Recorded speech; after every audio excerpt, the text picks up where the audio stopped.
안녕하세요. 마이웨이입니다. 지난 금요일 파월의 잭슨홀 연설 이후로 이렇게 보시는 것처럼 시장이 강한 하방 압력을 받으면서 전반적인 하락세가 연출돼서 오늘은 좀 시황에 대해서 말씀을 드리려고 해요. 그래서 비트코인 같은 경우 지금은 조금 반등이 나왔지만 오늘 오전에는 19,500달러 초반까지도 폭락을 해서 좀 불안한 모습을 보이고 있는데요. 이 여파로 이 공포 탐욕 지수도 이 fear의 공포의 장에서 다시 익스트림 피어의 극단적인 공포의 장으로 이 투심이 좀 더 악화되었습니다. 최근 이런 하락세가 좀 더 거세지게 된 이유로는 조금 전에 말씀드린 것처럼 바로 이 잭슨홀 미팅의 이 파월의 연설이 주된 이유라고 볼 수가 있어요. 그래서 이 기사를 보시면 잭슨홀의 진짜 충격파는 초강력 달러이다. 그래서 암호화폐 및 이머징 통화가 초긴장을 하고 있다라고 이런 기사가 나왔어요. 그래서 제가 얼마 전 영상에도 이 인플레이션 최고의 해지 수단 중에 하나가 금도 아니고 바로 이 달러라고 말씀을 드렸어요. 그래서 지난주 금요일에도 나스닥 같은 경우 3% 넘는 이런 폭락이 나왔는데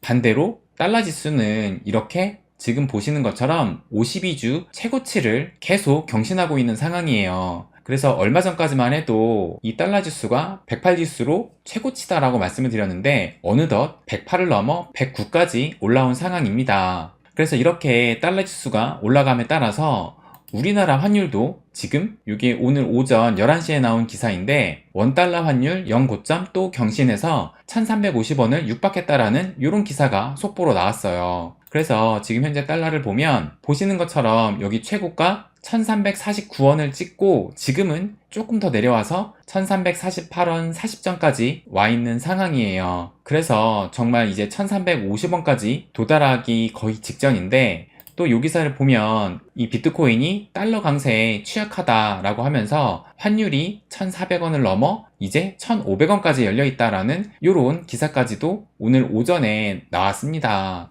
그러면서 이것도 이제 오늘 오전에 나온 기사인데 매파 가득한 미 연준 기준금리 4%까지 올려야 이런 제목의 기사까지 나왔어요.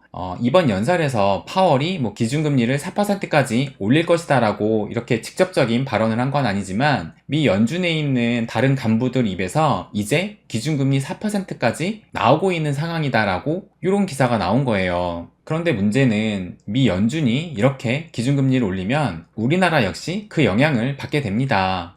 보시는 것처럼 파월의 강한 매파 연설에 한은도 연말까지 기준금리 계속 올릴 듯 해가지고 요 기사도 오늘 나왔어요. 그래서 요 아래에 있는 표를 함께 보시면 얼마 전에 한국은행에서 25bp 금리 인상을 하면서 이 파란색의 미국 2.5%, 한국의 빨간색 2.5% 해서 결국은 이 미국과 한국이 2.5%로 금리가 같아졌습니다. 그런데 이제 미국 같은 경우는 금리 인상을 할 수 있는 이 FOMC가 9월, 11월, 12월 이렇게 3번 남았고 우리나라는 9월에는 없고 10월, 11월 이렇게 2번만 남았어요. 그런데 이 파월이 지난 연설에서 앞으로 발표되는 뭐 CPI라든지 고용지표 이런 데이터들에 따라서 금리를 뭐 50bp 올릴지 75bp 올릴지 그 금리 인상 폭을 결정한다고 했지만 지금의 이런 좀 매파적인 경향을 봤을 때 만약에 이번 9월에도 75bp의 자이언트 스텝을 한다고 가정을 하면 3.25가 되는 것이고 나머지 11월, 12월에는 조금 그 인상폭을 줄여서 50bp의 빅스텝을 한다면 최종적으로 연말에 미국의 금리는 4.25%가 된다고 볼 수 있고 또 우리나라 같은 경우는 이 한은 총재가 아무래도 이 미국처럼 50bp 이상의 급격한 금리 인상이 현실적으로 좀 힘든 점이 있기 때문에 당장은 이 50bp 이상의 빅스텝은 고려하지 않다라고 직접적으로 이 한은 총재가 얘기를 했어요. 그렇기 때문에 남은 10월과 11월에도 25bp의 금리 인상을 한다면 최종적으로 연말에는 3%의 금리를 예상할 수가 있어요. 이렇게 된다면 우리나라와 미국의 연말 금리 차이는 1.25%가 됩니다. 이렇게 되면 여러모로 이 달러 강세가 지속될 수밖에 없는 상황에 놓이게 돼요. 여담으로 며칠 전에 이 동네에 이제 약사분이 계신데 제가 금융 쪽에서 일한 걸 아시고 대출 금리에 관해서 여쭤보시더라고요. 그래서 최근에 대출이 만기가 돼서 연장을 하는데 금리가 기존에는 그래도 한 2%, 3%대에서 급격하게 5%까지 올라가니까 너무 불안하다라고 말씀을 하시면서 이거 과연 이 대출 금리를 변동으로 가져가야 될지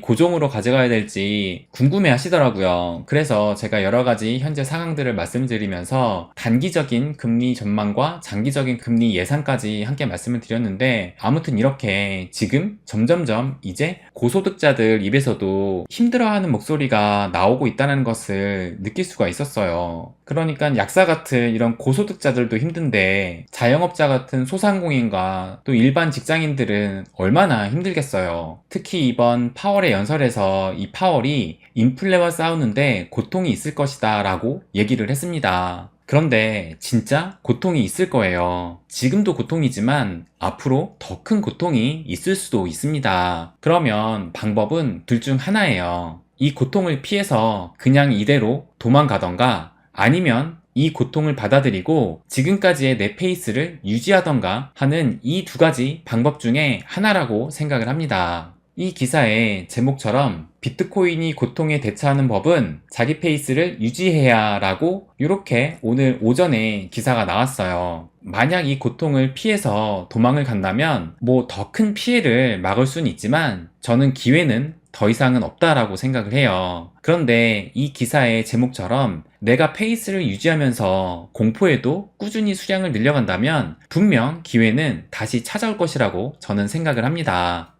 오늘 이런 기사가 하나 나왔는데 월가의 늑대 조던 벨포트가 비트코인이 0에 수렴한다는 전망은 자세히 알지 못해 생긴 오해다라고 이런 기사가 오늘 나왔어요. 그러면 이 조던 벨포트가 누구인지에 대해서 한번 말씀을 드리면 아마 이 영화를 보신 분도 계실 텐데 더 울프 오브 월스트리트라고 해가지고 2014년에 이 레오나르도 디카프리오가 주연한 이 영화의 실제 주인공이 바로 이 조던 벨포트입니다. 그래서 이렇게 월가의 늑대라고 표현을 하는 거예요. 그래서 이 영화가 뭐냐면 저도 아직 이 영화를 보지는 못했는데 간단히 보니까 여기 보시면 세상을 발칵 뒤집은 희대의 사기극이라고 해가지고 이 조던 벨포트가 한마디로 금융 사기꾼이었어요. 그래서 이 영화에 대한 평가를 한번 보면 마약과 문란한 성생활과 온갖 비리가 넘쳐 흐르는 현실주의적인 타락 묘사와 그 현실을 다룬 광기 넘치는 걸작이라고 이 영화를 평가하고 있어요.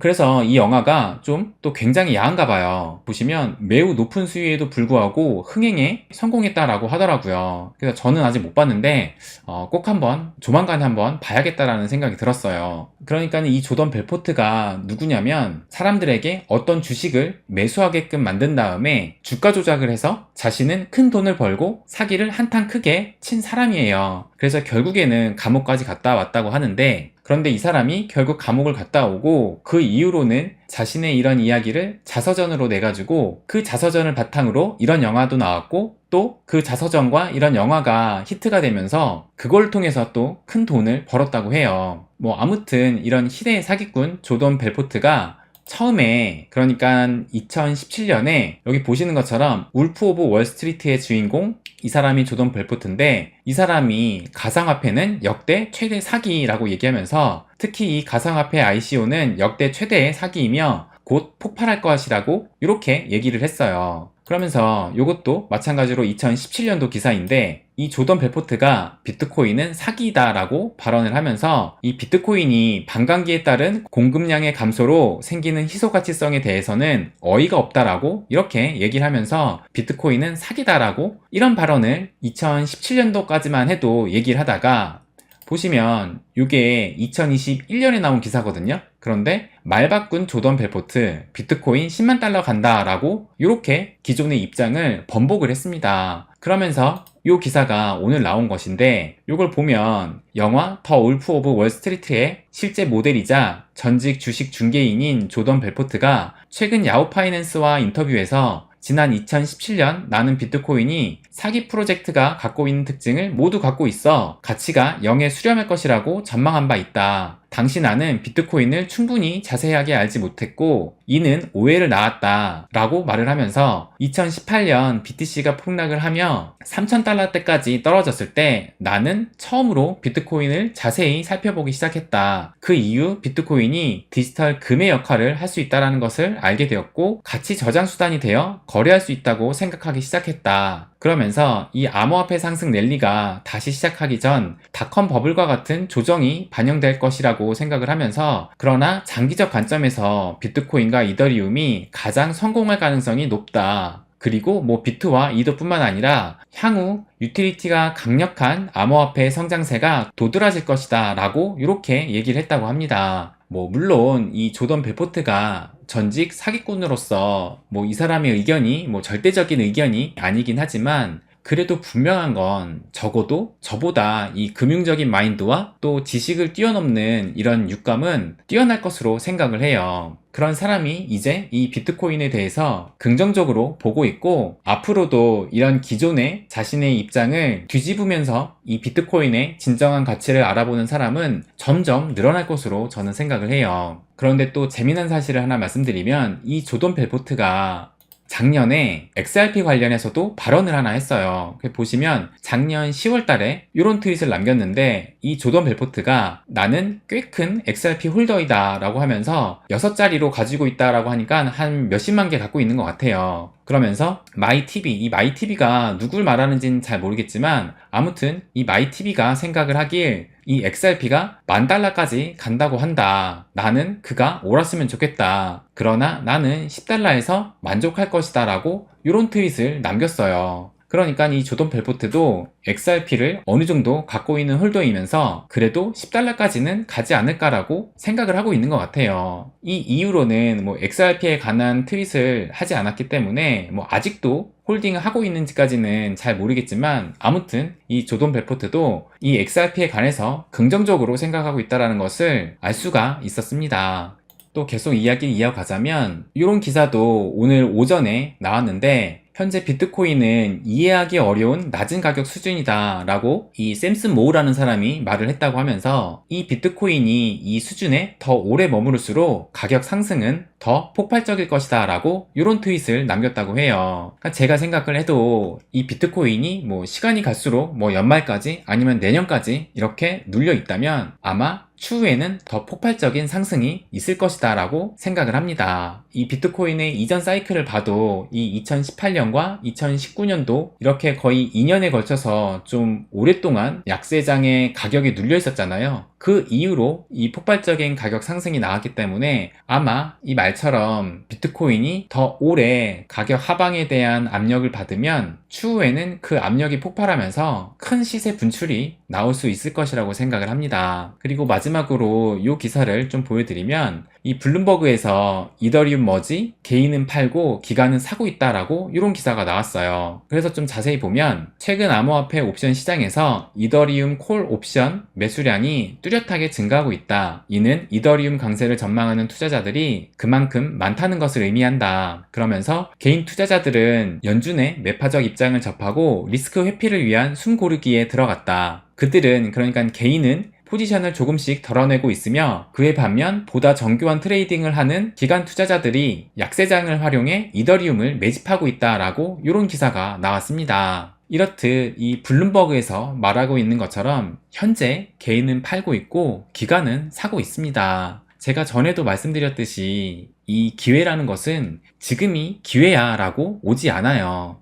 그 시기가 지나고 나서 더 높은 가격에서 내려다 보니까 그때가 기회였다라는 것을 알게 되는 거예요. 그 얘기는 지금 이 시간에도 기회의 시간은 계속 지나고 있습니다. 그런데 대부분이 이 공포와 두려움이라는 것 때문에 지금의 기회를 잡지 못하는 거예요. 이렇게 누구나 할 수 없는 것이기 때문에 그래서 우리가 부를 얻을 수 있는 가능성이 있다고 말씀드리는 겁니다. 그래서 여러분도 그 가능성을 보는 눈을 가지고 이 지금의 기회를 놓치지 않으셨으면 합니다. 네, 오늘은 여기까지 하겠습니다. 항상 제 이야기 끝까지 들어주셔서 감사드립니다. 부자가 되는 길, My Way.